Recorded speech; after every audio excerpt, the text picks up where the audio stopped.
Hello, kids. It's that time of year again where it's back to school.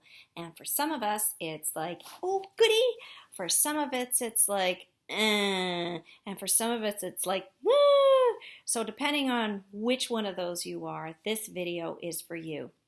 My name is Laurel, and I am a life coach that works with kids that have worry and anxiety. So I'm here today to give you just a few quick things, suggestions, ideas to help you with your back to school worry, or maybe you're excited, or however you're feeling.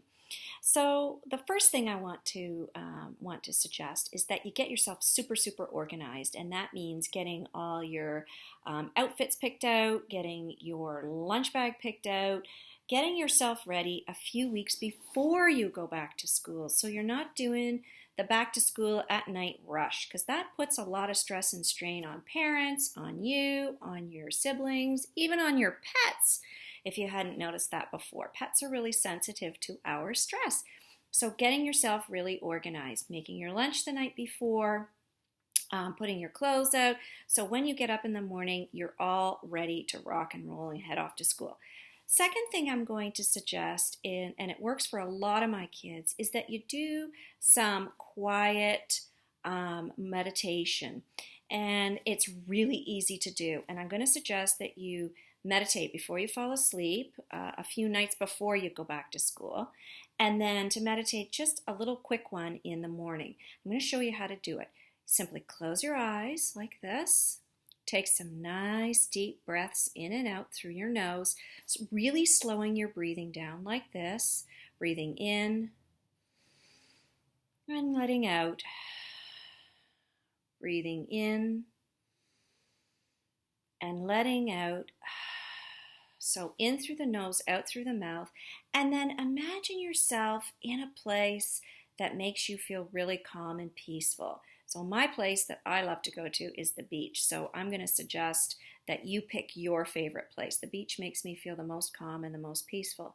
So all you do before you get out of bed in the morning is just close your eyes, do your three to four deep breaths in and out, in through the nose, out through the mouth, and travel to that place that makes you feel calm and peaceful. It really changes how you feel when you're getting ready to go to school. And if you start the day in a panic, the rest of the day can be kind of slightly in a panic. But if you start the day really calm and peaceful, that will help. The meditating before you go to sleep, if you have trouble falling asleep, that's going to help.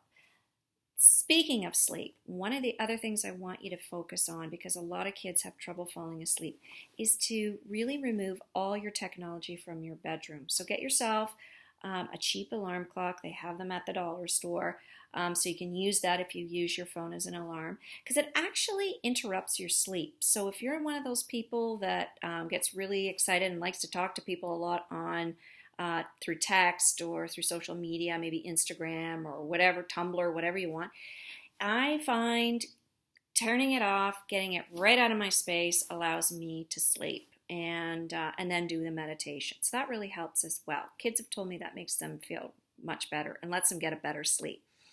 So let's say now you're traveling off to school, and school is it's making you feel a little, so there's some things you can do at school. You can meditate at school. Some of the kids I've worked with actually meditate at school. So just close your eyes and do some deep breathing.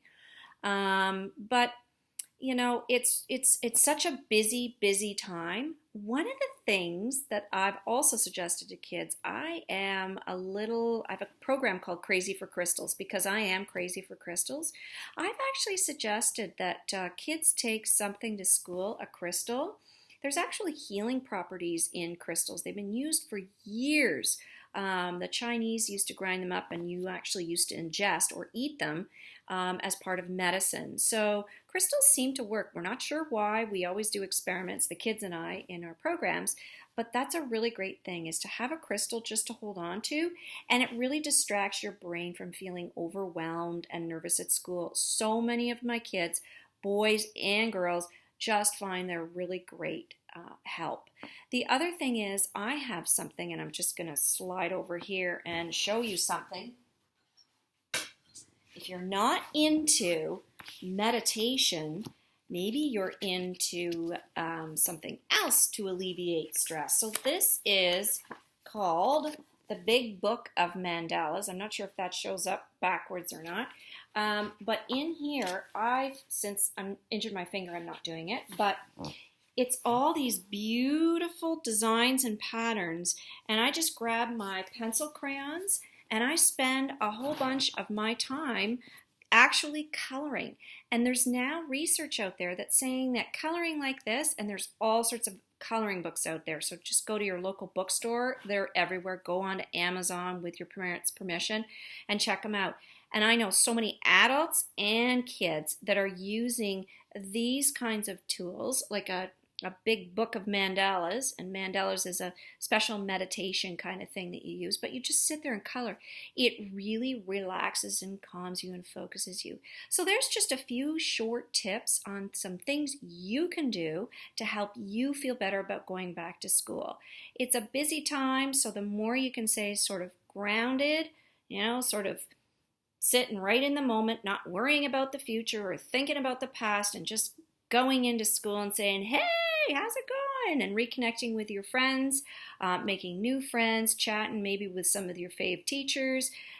Just make yourself, be really patient with yourself, and just let's work together on making this transition back to school one that's simple and easy. Take care, and I'll talk to you soon.